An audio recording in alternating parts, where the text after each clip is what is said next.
qu'il y a, je pense, de particulier sur notre exploitation, en tout cas de notre région, c'est qu'on pratique la pâture intégrale avec un troupeau d'une certaine taille, puisqu'on a 135 vaches actuellement.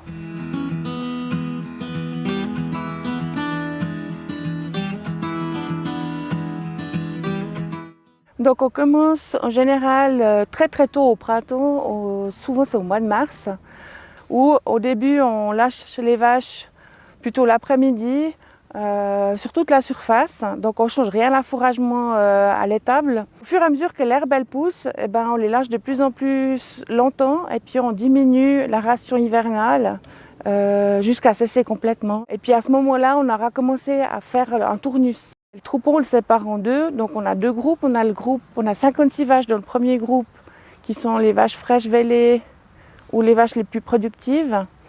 Elles reçoivent les parcelles fraîches, ça veut dire qu'elles vont rester 2 ou 3 repas sur les parcelles. Et puis au moment où on les change, on a le second groupe qui les suit pour nettoyer la parcelle. C'est les vaches qui sont en fin de lactation ou les moins productives. On va pratiquer de la sorte en général jusqu'au mois de juin. Et puis après, ça va dépendre de la météo. Les années pluvieuses, on n'a rien besoin de compléter à l'intérieur. Mais les années qui sont extrêmement sèches, comme 2015, pendant 2 mois, on a dû malheureusement compléter pendant la journée avec un peu de foin. Par rapport aux situations extrêmes, humidité ou sécheresse, c'est sûr, il y a des expériences à faire.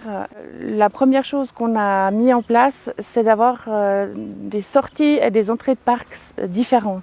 L'autre chose qui est très importante, c'est que si on maîtrise bien son pâturage et puis qu'on fait un pâturage intégral, on a une densité du gazon qui est très très forte, ce qui fait que ça porte beaucoup mieux en période de pluie.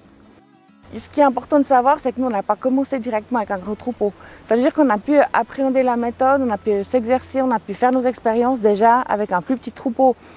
Dès le moment où on a un parcellaire suffisant pour pouvoir travailler autour de la ferme, faut pas avoir peur d'avoir un gros troupeau à la pâture parce que les principes sont les mêmes.